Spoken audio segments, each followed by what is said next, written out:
फाटो पर्यटन जोन में संदिग्ध स्कॉर्पियो घुसपैठ मचा हड़कंप, वन विभाग ने पुलिस को दी तहरीर।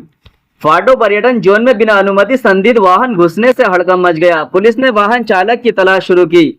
आपको बता दें कि यह पूरा मामला जनपद उधम सिंह नगर की तराई पश्चिमी वन विभाग के फाटो पर्यटन जोन में सोमवार को उस वक्त हड़कंप मच गया जब एक संदिग्ध स्कॉर्पियो वाहन बिना अनुमति के जिप्सियों के रूट पर जंगल सफारी क्षेत्र में घुस आया। आमतौर पर इस क्षेत्र में पर्यटकों को केवल विभाग द्वारा पंजीकृत जिप्सियों के माध्यम से ही प्रवेश की अनुमति होती है, वे भी बुकिंग और परमिट प्रक्रिया के तहत। लेकिन आज स्कॉर्पियो की इस अवैध घुसपैठ से वन विभाग को चौकन्ना कर दिया गया है। बता दें कि फाटो रेंज में जिप्सी सरकारी के मैदान स्कॉर्पियो यूके 18N7509 की कार रिजर्व फॉरेस्ट में आ घुसी। इसकी सूचना वन विभाग कर्मियों तक पहुंची, जिसके बाद तत्काल सक्रिय दिखाते हुए स्कॉर्पियो का पीछा किया गया, लेकिन चालक वाहन को लेकर जसपुर की ओर फरार हो गया। अधिकारियों का कहना है कि वाहन न तो किसी सफारी की बुकिंग में था और न ही उसके पास कोई वैध अनुमति थी। वाहन की संदिग्ध गतिविधियों को देखते हुए वन विभाग की ओर से रामनगर मीडिया पे ये वायरल हो रही थी। इसका पता चल रहा कि मुझे एक स्कॉर्पियो ब्लैक कलर की वहां पे देखी गई थी,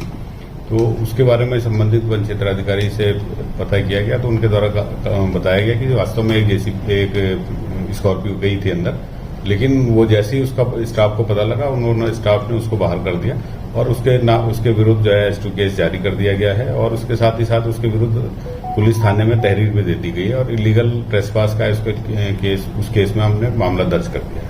सर, लापरवाही के भी आरोप लग रहे हैं। सर, लापरवाही पे क्या है? कोई लापरवाही इसमें नहीं कह सकते, क्योंकि वो अचानक बाहर से आ गई और जो गेट है, जहां जिस गेट से वो आई है, वो इस वन प्रभाग का नहीं है। उस वन प्रभाग का जो रास्ता है, वो जो गेट का रास्ता है, वो रास्ता जो है कॉर्बेट के अंदर आता है और कॉर्बेट के अंदर से जो रास्ता निकलता है उसमें बहुत सारी गाड़ियां और जो स्थानीय लोग हैं उस रास्ते का प्रयोग करते हैं। उसी में जो है वो गूगल के यूज करते हुए लोग उस रास्ते से निकलते भी हैं।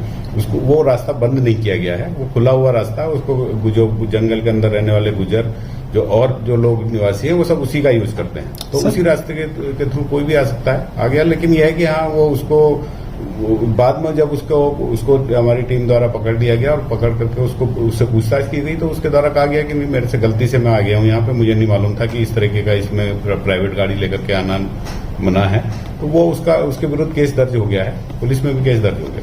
सर, जिप्सी चालक पर भी कार्रवाई हुई है?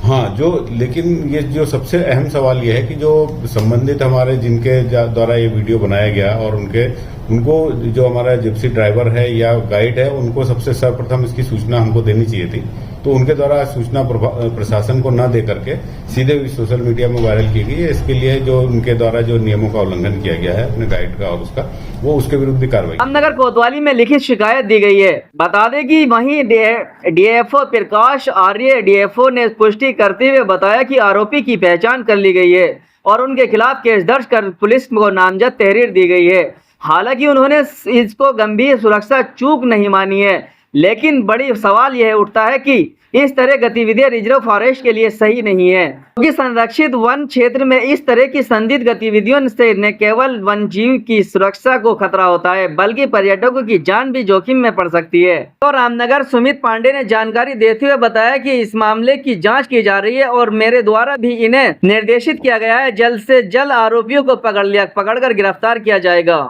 आज ना एक वन विभाग जो तराई पश्चिमी है, इसके द्वारा एक तहरीर दी गई थी, जिसके अंदर कुछ स्कॉर्पियो का मामला था। इस तहरीर के आधार पे जो विधिक कानूनी कार्रवाई थाने द्वारा की जा रही है, मेरे द्वारा भी उनको निर्देशित किया जा चुका है।